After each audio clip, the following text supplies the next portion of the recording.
Okay, everybody behave. We're being recorded now. Okay. We're always recorded. Ooh.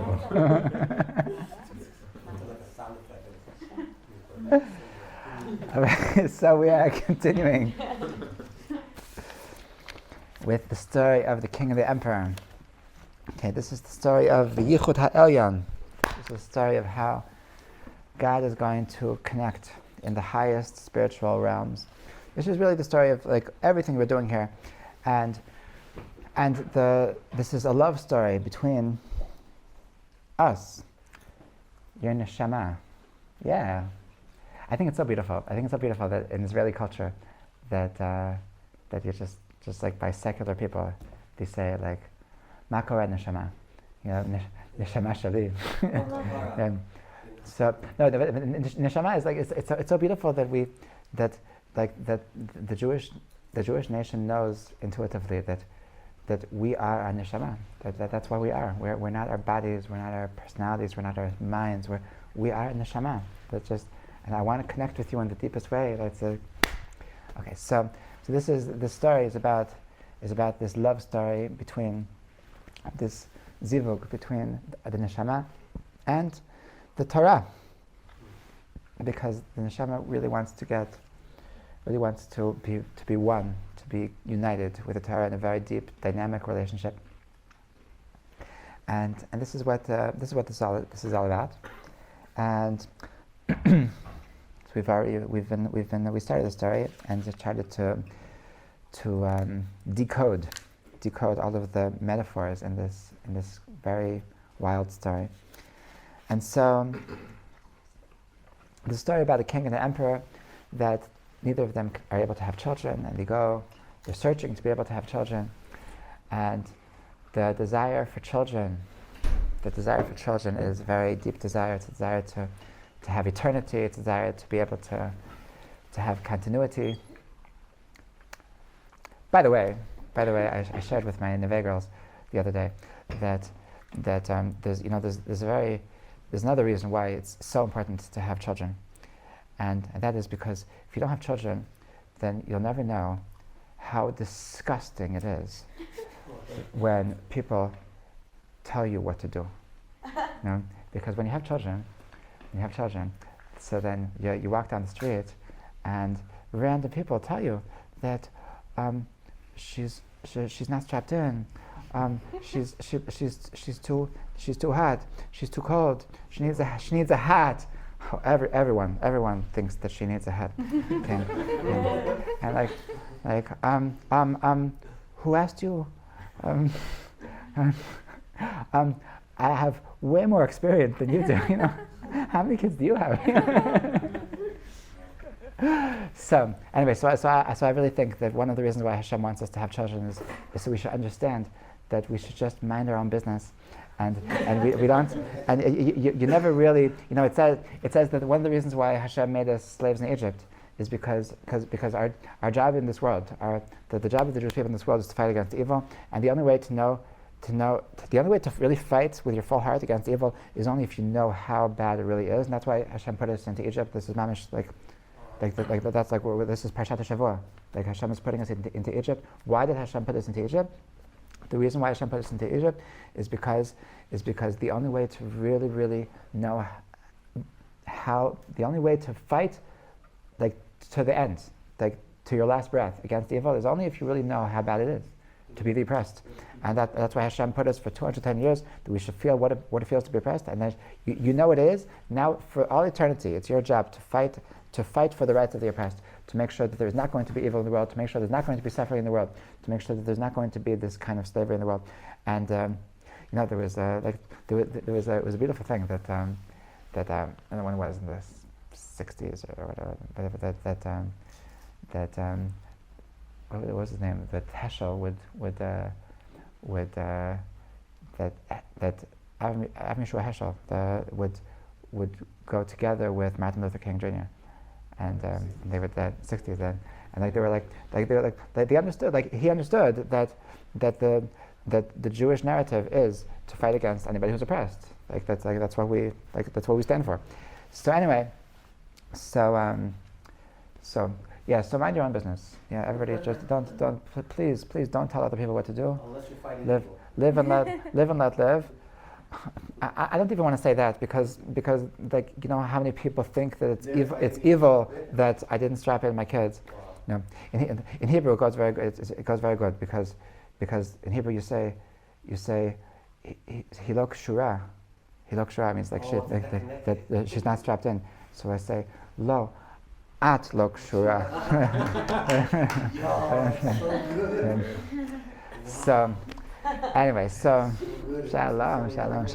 So anyway, so that's why. So there's a desire in this world to have children, and the king and the emperor. So they have a deep desire to have children, and they find each other, and they decide that they realize that you're a person that I notice regalness in you. I see nobility in you. Now I was thinking about this part of the story. There's something that like I think we get like that sometimes like you're at an event, you're at some like whatever, you're at a wedding or at a party or whatever, and you notice somebody that I think that's a person that I could be friends with, and you walk over and you were right, like there's like I don't know how I saw it, but like there's 1,000 people in the room, but like this is the person that I see that the only person that's that nobody gets them as much as they don't get me, and so he noticed that this person is regal, and he said, by the way, what do you do when you're the king and somebody asks you like, what do you do for a living? So what are you supposed to say? I meant if you're living. Actually, I was coming back from Neve one day, and and somebody gave me a tramp, and so I asked him like, what do you do? And like he started saying like I work in like I forgot what he said but like after like 2 minutes of just being very, very vague, so he said, so actually I'm the assistant to the mayor. I'm his right hand man. And the next week I saw that like there was an article with him, and he's actually like a very famous person. But famous people, so they give tramps to random strangers. So you should know, like when you became big and famous, so like don't forget us little people here. So like, what do you do for a living? So he said, oh, actually I'm the king of Europe, and oh yeah, what do you do for a living? Oh, I'm the emperor, and I'm the emperor of the entire Europe and Asia, and so they notice that there's something special about each other, and they decide that if it's going to work, if they're going to be able to succeed to have children, then like this is a person that I want to connect with. Okay, this is a person I want to have a lasting connection with, and they make a pact. They make a pact that if they're able to conceive children, then they're going to marry off the children. Okay, so this is even before a Jewish neshama came into the world, even before the Torah came into the world. So there was always this plan. There was always this. It was just meant to be that this is that the Ein Sof and the Shekhinah. So they needed to come together, and the only way that they could come together, they can't really come together themselves. So the only way that they can really come together is by making a wedding together. Is by a wedding, by having that if he has a boy and he has a girl, then they were able to make a wedding, and by that they're able to come together. Because that when we're talking about the emperor and the king, the emperor and the king, he makes it very very like blunt that like they can't get married because they're both guys. They're both married. Because Ein Sof, infinity, like when Hashem's infinite existence is so infinite that how can it even connect to the Shekhinah? How can it? It's so when we say like everything that we're doing in this world is l'shem yichud kodesh baruch hu Shechinte, like in order to connect Hashem's infinite existence with the Shekhinah, with His felt presence. So it's such a crazy connection. It's like it's that because Ein Sof is Ein Sof. Ein Sof is infinite. Like it's really crazy. It's really impossible for Ein Sof to really connect with a complete union with anything.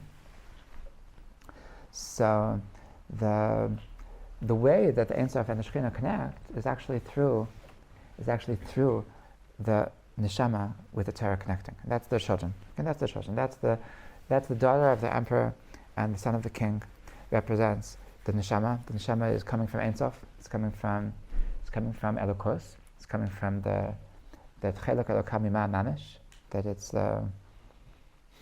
somebody in MRC the other day said, "Oh, is that? Oh, yeah, that's the Lubavitch idea. The Lubavitch idea that the neshama is." No, please. That this is Judaism. Judaism believes that your soul is a piece of gut. That is nothing to do with Chabad. Nothing to do with Chabad. Like sometimes Chabad goes a little bit overboard with claiming Judaism, but this is it's hard to move in Judaism without this. This is a tenet in Judaism that a Jewish soul is something godly, is something divine. So through the unity between the Jewish neshama, between our neshama and the Torah, so this is how there's a connection between the Kodesh Baruch Hu and Shekhinah, and this is how everything comes together. And this was preconceived. This was this idea that was put into the world before we existed. Okay, before we existed, there was this idea that if we're going to ever exist, so that we need to have the Torah. And before the Torah existed, so there was this thought that if you're going to exist, so then you're going to need the Jewish people. You're going to need the neshama. And now I think that the reason why this is important is because first of all because just that it was predestined, so to speak. That even before we existed, like just to know that it was a plan before that. But I think it goes even more than that, because there's something that the Tanya also speaks about, and there's something that other Sifrei Mekubalim say, that the thoughts that a person has the thoughts that the parents have at the time of conception, so they actually form the quality and the essence of the soul which is coming down into the world. Okay, so that's why it's important to have good thoughts, to have positive thoughts, to have holy thoughts, to have thoughts of unity. It's not that's why there's a million different ways that's why we're so careful to bring the situations in which we bring Jewish souls into the world. That's why it needs to be under very holy circumstances, because that is you're bringing something from the other world. You're bringing something from the Ein Sof. You're bringing something from God down into the world, and so you want to do it in the best way possible. So during the time of conception, during the time of creation of the Jewish soul, it was already with this intention that I want to bring something into the world that's going to connect with Torah.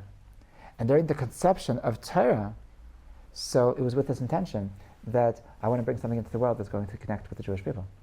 Okay, so the thought, because the plan existed before of the conception of the neshama with the Torah, so that really set the tone for what is our essence. Okay, what is our essence? What is the essence of the Torah? That there is no one for us except the Torah, and there is no one for the Torah besides us. Okay, and this is just part of our essence. We are like a marriage made in heaven. This is our essence. Our destiny is to be with the Torah, and the Torah's destiny is to be with us. Okay, so this is why Rabbi Nachman starts the story even before we exist, before the Torah exists. Okay, so that's why they make this pact. And sure enough, they go and study, and they have a son, they have a daughter, and we have the daughter of the emperor, which is the neshama. We have the son of the king, which is the Torah. So last week we learned that they send their children to go off to school, and And what happens in school? They meet each other. And what's the school? Where's the school? The cheder. What is the cheder? The cheder that they go to. So the cheder that they meet, this represents that the cheder is another, in Chazal, is used as a reference to the womb. Okay? To the womb. And so, by the way, you know how to say womb in Hebrew? No. Rechem. Rechem is the Hebrew word for womb. And the word rechem, the word rechem is the same word as rachem, which means mercy. So what's the connection between mercy, compassion, and a womb? Because what does it mean to have compassion? To have compassion means that I make space inside of myself for someone else. Okay, that's what a rechem is. That's what a rechem is. That a woman has space inside of herself for someone else. That's a womb, a home for another human being. So when a person is having rachmanut, when a person is having compassion, so I'm a person who's compassionless, a person who's just cold. So it's just me. It's just me. Like, so what that you're hungry? So what's that have to do with me? Right? So if a person walks around the world that I'm here for myself, so then there's no room for compassion. Like, if you're, yeah, of course you're hungry. That's what happens when you don't get a job. Yeah, maybe you should do something with your life and stop being such a bum. Yeah, that's my advice. I think, I'm doing you a favor. If I would give you $1, people like selfish people can be so cruel, And rachmanut is to make space inside of yourself. Feel for them. That could have been you. Maybe that was you one day. So they come together. So what happens when we're in the room? When we're in the womb, so Chazal tell us that when every Jew is in the womb, so somebody asked me about this, about the converts. That I think converts also. I think converts also, when they're in their mother's womb, so that the angel knows that this person is eventually going to be part. So they come, and before the person comes into the world, so there's an angel that teaches them the entire Torah. Okay, this is the cheder. This is the cheder. This is the school process. The schooling of our soul is to be connected with the Torah, and it's this that we get our first connection with the love of our life, with the Torah, and so they're here together and they love each other very much, and it says that they made a pact to get married, and the son of the king took a ring and placed it on the finger of the emperor's daughter, and they married. And afterwards, the emperor sent for his daughter, and the king sent for his son, and each brought his child home. Okay. Because they were bright. They learned, they didn't have to go to school for 12 years like you and me. They learned everything they needed to know in, I don't know, doesn't say for how long. It doesn't sound like more than one semester, right? So they learned all there is to know. The truth is that he was probably smart. Most of school is really a bunch of garbage. So really, if you would just take out all the different pieces of the important things that you learned in 12 years, you could probably fit them into one semester. Maybe less than one semester. Yeah, we have to put a new educational system to learn the important things. So I was talking about this morning that I saw this video of this doctor that he helps people die. Working. So no, he's a Jewish Israeli doctor. In Israel, it's illegal to induce death in any way, to shorten a person's life in any way. That's completely illegal. What he does is that he helps people to not suffer and to die in the best way possible. So like sometimes he'll help a person to be able to die in his home instead of be dying in the hospital, and to be around the people, and to be, but he's speaking to people who are constantly he's constantly speaking to people who are dying, right? And and so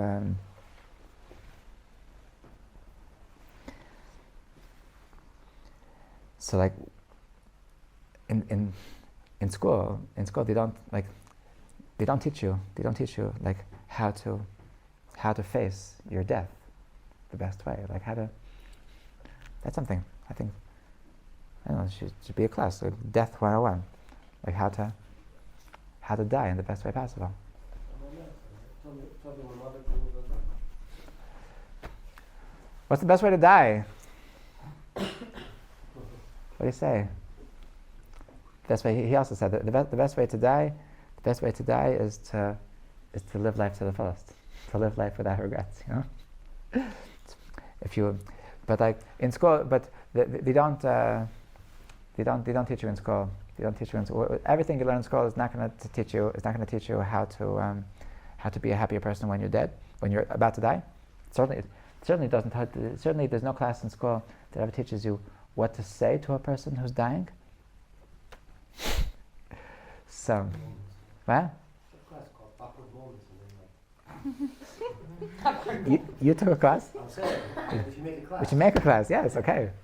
So that was. I'm sure that was one of the things they learned in this one semester in school. So in this one semester in school, but most important, everybody knows that the most important thing that happens in school is dating, right? So that's why that he succeeded. That he succeeded. That he was able to find the love of his life, and that was of course the daughter of the emperor, was love of his life. And then so that's insane. How did Rabbi Nachman? I mean, everybody always says how Rabbi Nachman was ahead of his time in like knowing about psychology, but like he was really ahead of his time in knowing that like college is about dating. So that's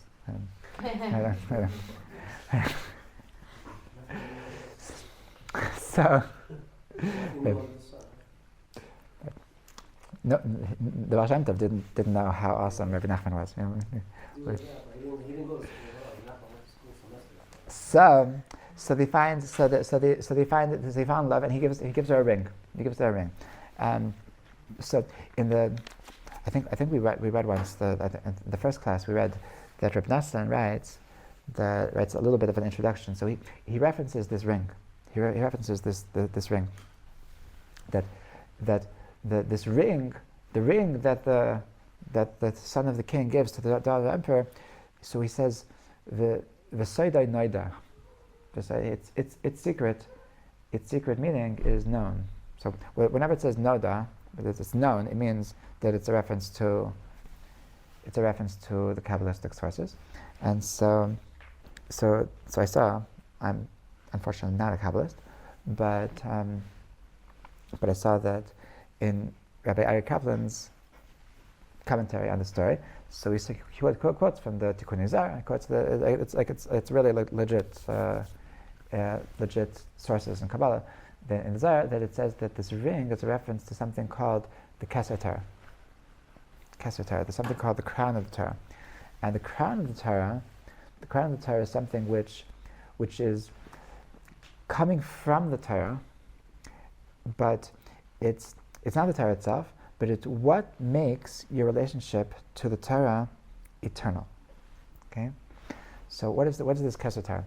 So this is referenced in the Gemara in Shabbos. That the Gemara in Shabbos says that that when we said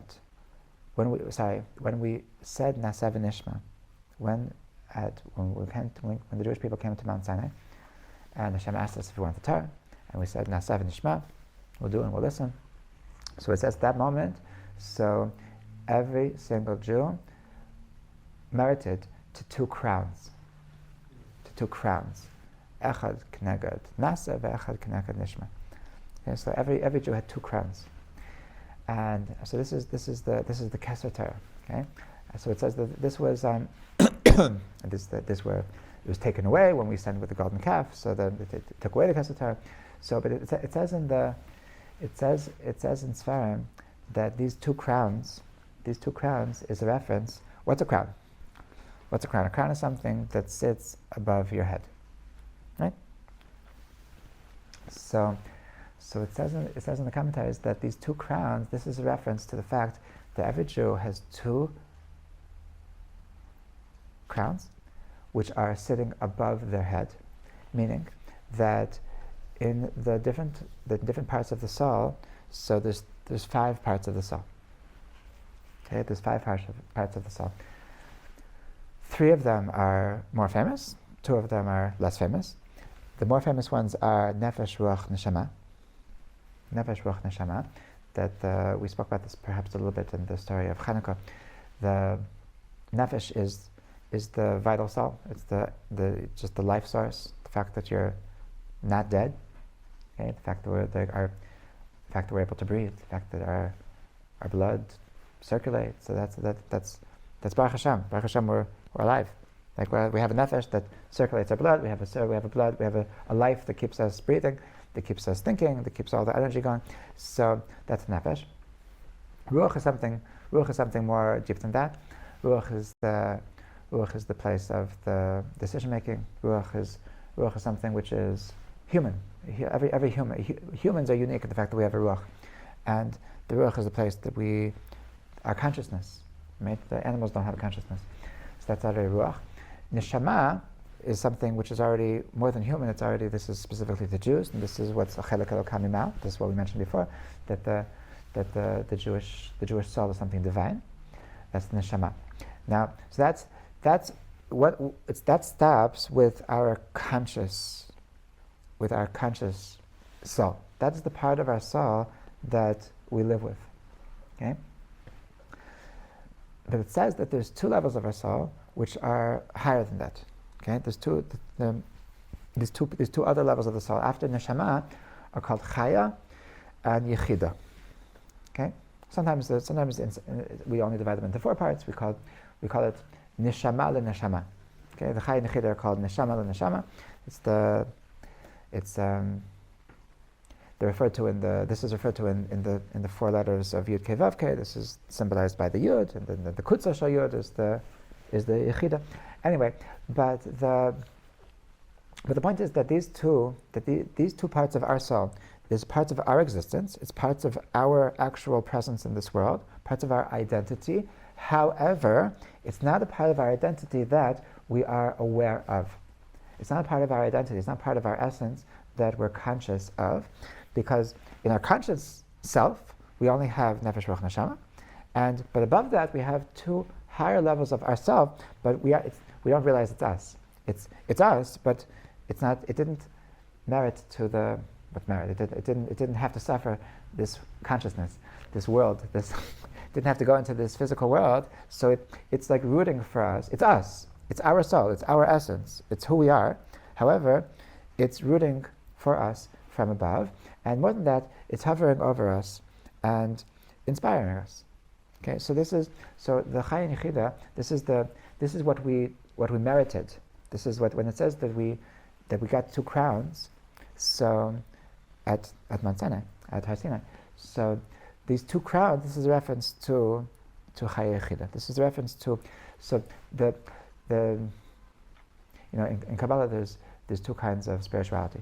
There's what's called Or Pnimi, inner light, and Or Makif. Or Makif means surrounding light. Okay, so when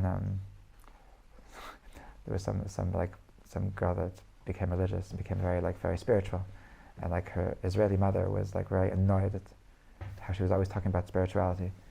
So she said, the only thing that has an Or Pnimi is a refrigerator.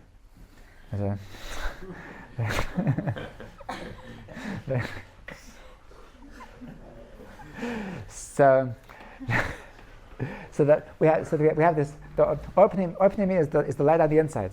Is the light on the inside. She unfortunately does not have an Or Pnimi.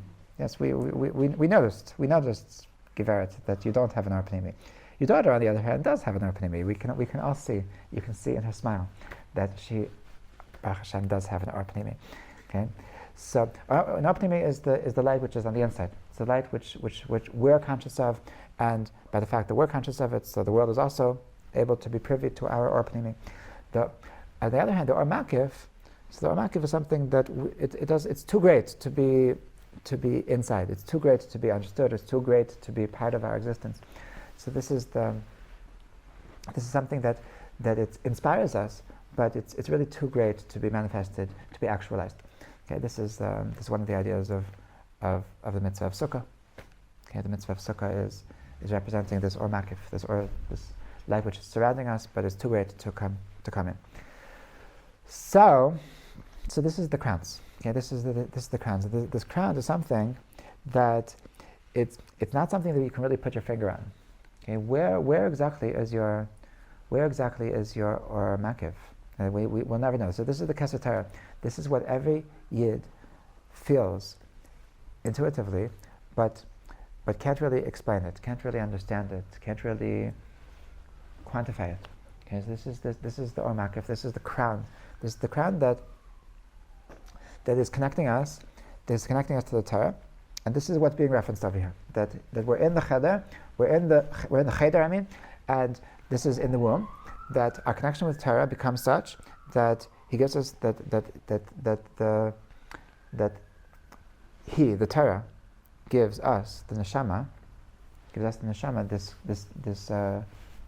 ring, this tabat, and this ring is a reference to the Keser Torah. That the Torah gives us something that forever we are going to be bound to it because of this Keser Torah. Even when we're not aware, even when we're apart, even when we're not feeling it, so we are forever connected. Okay, so this is what's happening. So this is the fact that our connection to Torah that starts in the womb. So even though afterwards we forget, even though on a cerebral level, on a conscious level, so we have no recollection. We have no recollection of this connection to Torah, but there's something that's left. Okay, and what's left is the Keser Torah. What's left is this ring that we have, that we feel intuitively that we're thirsty for Torah. Okay, even though we don't even, we might not even be aware of the fact that we're thirsty for Torah, but it's there. Okay, it's something that's not in our conscious minds, it's not in our intellectual minds, but it's there. I have a friend of mine that he was Israeli. He was once sharing his tshuva story, and so he was describing how he was like very successful, and he was working in high tech at Tel Aviv, and he had a great job, and he was making lots of money, and he had a nice apartment, he had a nice car, and he had everything good, and so one day he was thirsty. It was like there was something that he just wanted. He just felt a little bit like, I don't know, antsy, like he needed something. Like so he was not okay. And so it's like, what do you do when you're not okay? So he has a checklist of things that he does when he wants something. So he tried. So he took some alcohol, and took some drugs, and he took some girls, and he took some parties, and he took some chocolate. Maybe he forgot chocolate. You know, I mean, he actually became religious, but maybe if he would have, Baruch Hashem, you know, Hashem works in. So he even tried sleeping. He even tried sleeping, and no, it didn't do it, and it was really weird. It was really weird. It was like usually it's usually either a cigarette or weed or this or that or this or that, and nothing did it. And I'm still antsy. I'm still what else could there be? What else could there be? And a couple of weeks later, so he happened to cross a path. There's some somebody's dragged into some Yuval Ashraf or something, and next thing he knows, he's has 10 kids living in Mea Shearim, and so he says, like so he said like the retroactively actually he saw that that was his neshama. That was his soul was finally like had the voice to express that like I'm thirsty. I also need something. I need like you've been ignoring me, and I'm almost dead. I'm struggling for existence here, and because you've never actually fed me in your life, and like that's it. I can't take it any longer. Feed me. Mm-hmm. So this is this is part of us that we're brought into this world, even though even though we're not aware of this. Like when the angel hits us on the mouth, so then we forget who we're connected to, but our soul remembers. Okay, our soul, and this is this ring. This is this ring that happens. This is this ring that he gives to us. Okay, so this is the. And then they separate, and they're not with each other anymore, but they still have this connection. Okay, this is so now we're continuing with the story. They spoke of matches for the emperor's daughter, but she didn't want any match because of the aforementioned pact. Okay, so they wanted other matches. They wanted other marriage possibilities, and she was not interested because she had this pact. Okay, so this is the. Who are these other zivugim? Who are these other possibilities? Other nations? Nations, right? Even before nations. This is like the soul. This is this is the story of the soul and the Torah. This is the neshama and the Torah. So the neshama, the girl is the neshama. So the Idols. What? Idols. Idols, like money, right? What? Power. Money, power. Rabbi Nachman says that it's a very interesting thing that every time the Torah talks about idols in the Torah, so it always says Elohei kesef ve'Elohei zahav, gods of silver and gods of gold. Like constantly like that. That's the way that the Torah refers to idols, because like the Torah knows that money is the greatest god. You add the L in there and they put the cool. Mm-hmm. So there's different matches, like different like hey neshama, wanna go to town with me? And I have a really fancy car. Right? Hey, I have a 6-pack. Mm-hmm. A beer? No. That's even cooler. What else do you need? And like come on, I have I can give you that you won't have to. I can give you status. I can give you that everybody will think you're brilliant. There's the other, like everybody wants to get. There's the Yetzer Hara has all these different things that they want to marry off, want to take the neshama off and like she's not interested. And what about the son of the king? The son of the king pined for her. The son of the king pined for her, and the emperor's daughter was constantly depressed. She was constantly depressed. Okay? The emperor would lead her through the courtyards and palaces and displayed her wealth to her, but still she was sad. The king's son longed so intensely for her that he became sick. When they asked him why he was sick, he wouldn't answer. Okay, so the Rabbi Nachman is describing that like they're both separated from their love, and they're both like the neshama. The neshama is very sought after. The neshama is very sought after. Okay, everybody sees that there's something special about her, and everybody wants her, but she refuses. She's not interested in anything else, and her response is that she's her response is that she's depressed. He gets sick. He gets sick. It's very interesting that the Rabbi Nachman, they both, the Torah needs us and we need the Torah. And we need the Torah. What's worse? What's worse, to be sick or to be depressed? Because can't be sick. What? Because he's sick. Okay, but Depressed. You're depressed, you're automatically sick. you mean you're sick because you're mentally ill? Okay, but that's that. Like what he means is that he's like the Torah, the sickness that he's experiencing over here is a sickness of love. Is a sickness of chaylas ahava ani, that I'm sick of love. That like she's like the love sick, right? So it's the what?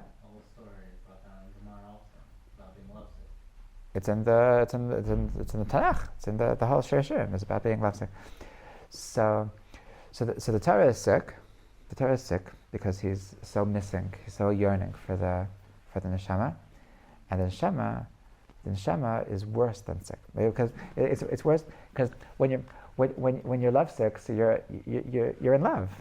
You know, it's awesome. It's awesome to be in love.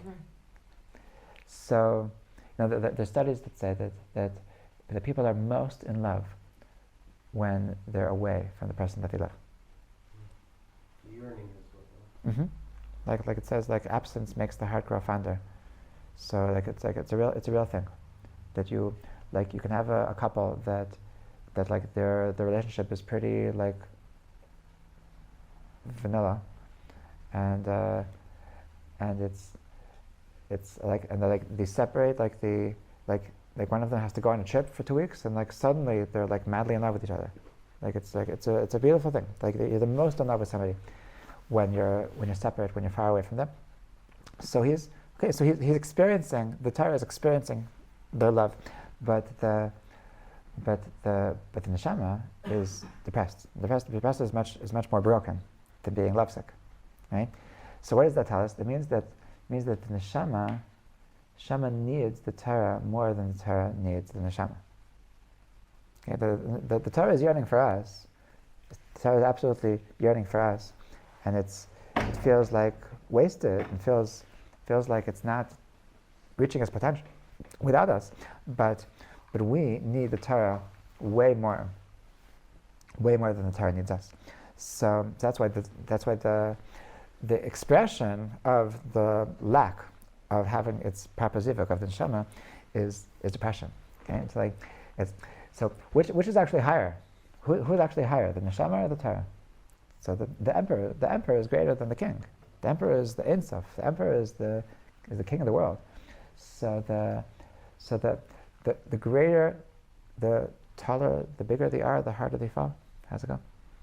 The bigger Bigger. Taller they are, bigger they are. Taller they are, the harder they fall. So, there was a person came once to the Stipler, and he was complaining about how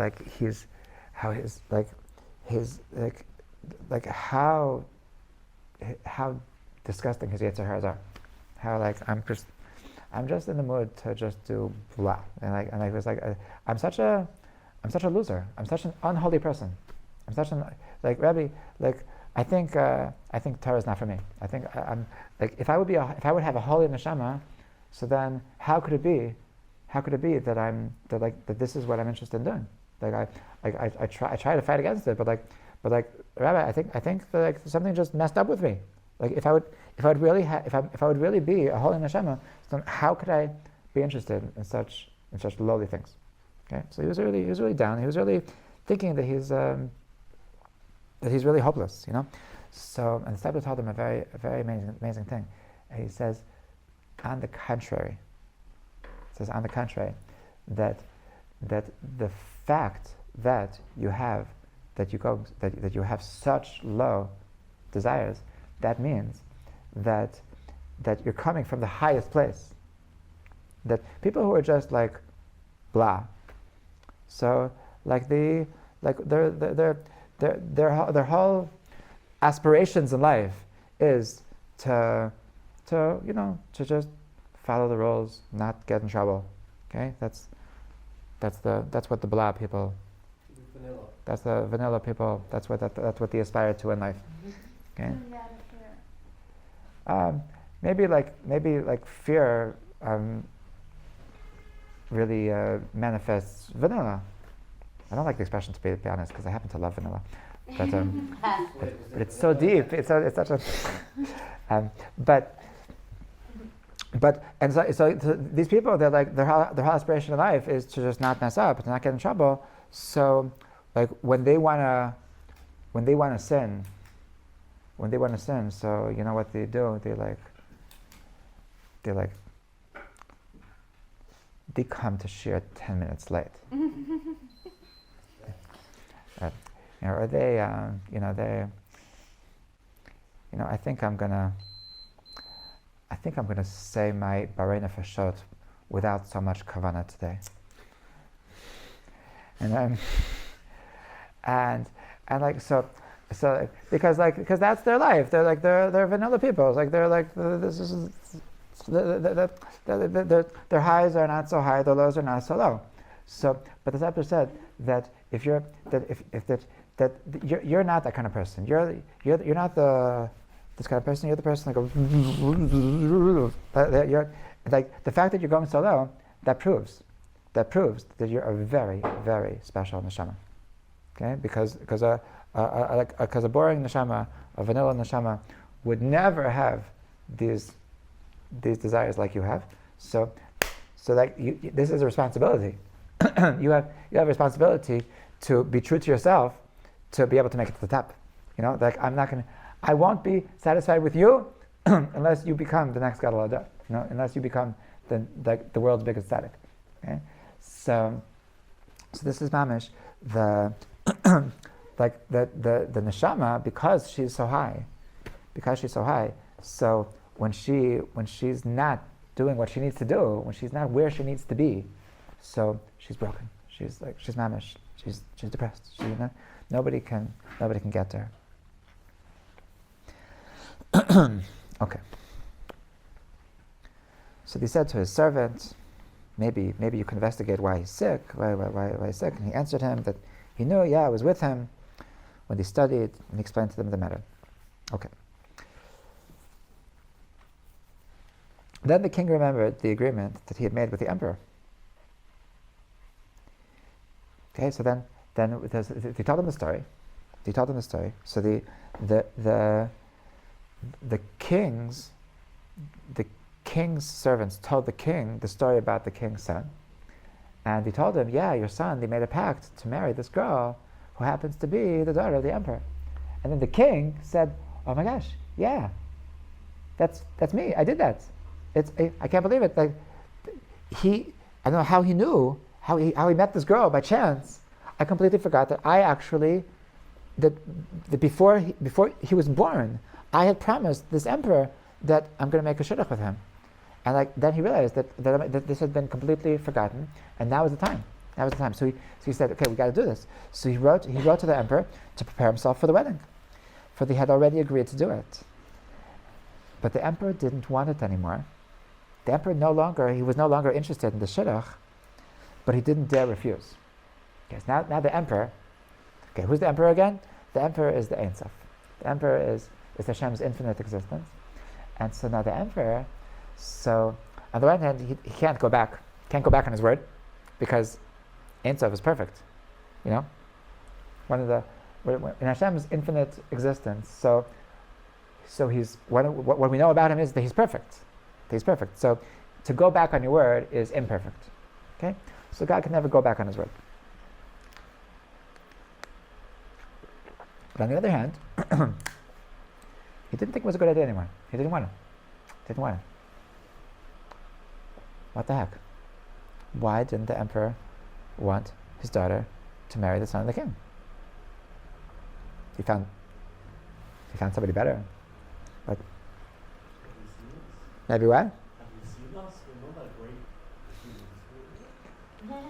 No, this is no. That we are his daughter. We're his daughter. We're his daughter. The son is the Torah. The son is the Torah. Okay, so he had this great idea. He had this great idea that before conception. So he had this great idea that yes, the neshama is going to be married to the Torah. But now that they're actually existing, now there's actually a Torah, and there's actually a neshama. So maybe it's not such a good idea. Maybe it's not such a good idea. What could be wrong? What could possibly be wrong? That maybe that like these things that they sound good on paper, but in the physical world, maybe that it doesn't really make so much sense. Maybe like in a practical sense, maybe like could it really be that the Torah is going to be a way of connecting to infinity? Could it really be that the Torah is going to be able to control the neshama, to be able to inspire the neshama, to be able to express the neshama in a real way, that in this physical world, that we're like the neshama, the Torah is all about the physical world. The Torah is all about is how to live in this planet Earth, and like with all due respect, Torah, but like the planet Earth is a crazy place. It's a crazy place. So going to prison, but when we go down there, save some of it. Yeah, it's Amish like with all due respect, like Torah, you're great, but like you really think that in down in this physical earth with all these taivas and all these distractions and all these lies and all these deceptions, like the Torah, you really think you're going to be able to do it?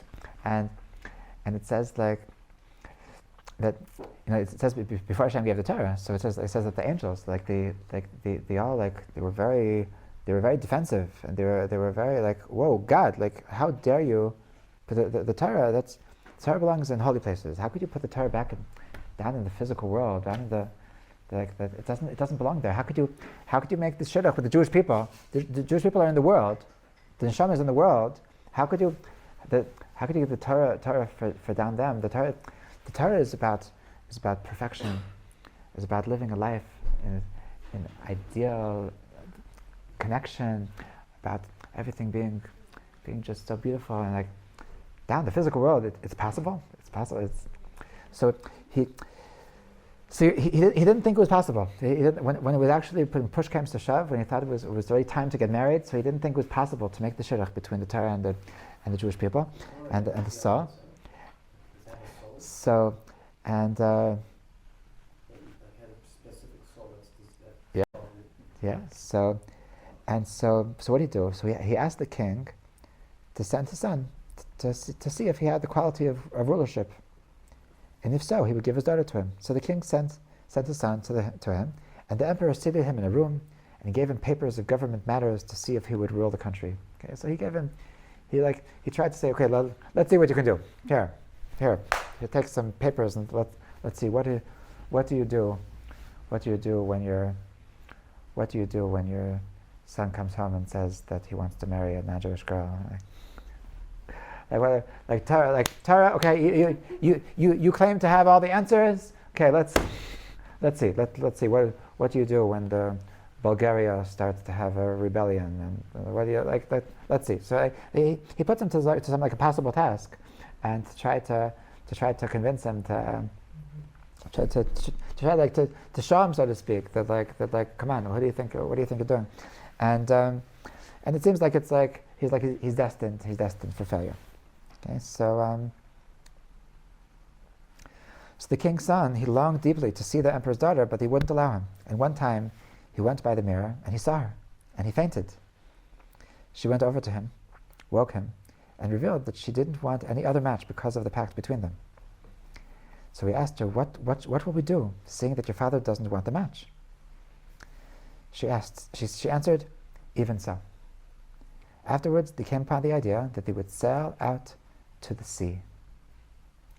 They hired a ship and sailed. Okay, so now this is this is where the story gets exciting, and this is really setting the tone for the rest of this tale, the rest of the story, and that is that how are the daughter of the emperor, the neshama, and the son of the king, the Torah, how are they going to reunite?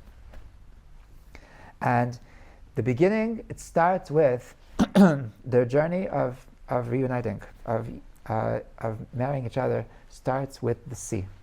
Okay, starts with the sea. This is they're eloping into the sea. Okay, so what is the sea? And we're going to see this. This is going to be a very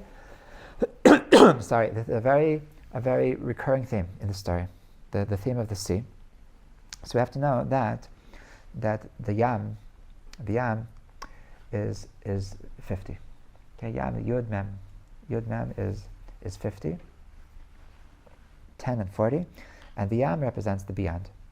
Okay, the yam represents the element of Torah which is beyond comprehension. There's something called Yam HaChochma. Okay, there's a reference to Yam HaChochma, the sea of wisdom. The sea of wisdom is the ocean of wisdom. The ocean of wisdom is not the part of wisdom that you learn in university. Okay, there's it says that the Torah is called Aruka me'eretz midah urchava min yam. That it's longer than midah, and it's deeper than yam. It's deeper than the sea. So the Maharal explains that midah is 49, right? 40 and 4 and 5, okay? Because 49 represents what can be measured, what can be quantified, okay? Because there's 7 elements of the physical world, and in each of those, there's 7 elements, so together it's 49. Okay, so there's 49 midot. There's 49, the midah is 49. So Torah is greater than 49, and it's even deeper than yam. Yam is 50. Yam is the ocean. The ocean is the beyond, is what's beyond measurement, what can't be quantified, what can't be measured. So the yam, that this place where we can just hang out without thinking. We can't think because it's a place where we're thinking, where our brains can't help us.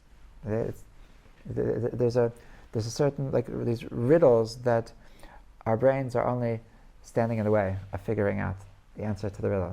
The only way to figure out the answer to this riddle is just close your eyes and close your brain and just let the answer come to you. That's what happens in the yam. Okay, that's what happens. The yam is a very quiet place, a place where a person is able to disconnect with his brains, and this is the world of the beyond. Okay, this is where we reach when we have outdone our brains, when we're reaching places that our brains can't help us anymore. So this is where the soul and the neshama are going to elope. This is going to be the beginning, and the entire process is going to have to do with being in and out of this world of infinity, this world of beyond. And so stay tuned for next time as we try to connect, as we try to go against the will. We're going to be finding our destiny against the will of the Ein Sof. Even though our father doesn't want us to marry this boy. Our father, the Ein Sof, the Ein Sof. That we said before. Because it didn't seem like it would make sense. It didn't seem like the Torah can succeed in being a correct zivug for us, but she knows that even though her father doesn't think it's a good idea, but she knows that she is the only one that will complete her, the only one that can make her alive, and so sometimes you have to. So sometimes even something like Ein Sof himself doesn't want it, he's saying he doesn't want it. He's saying he doesn't want it, but the truth is that before he said he didn't want it, he said he did want it, because the deepest truth is that he knows that this is. It's just the only way that it can come about, his deepest truth that he thought before it was conceived, is only to run away and go to the young. So that's what we're going to see next time. That sometimes you have to not listen to your parents. You see? Okay, l'chaim everybody.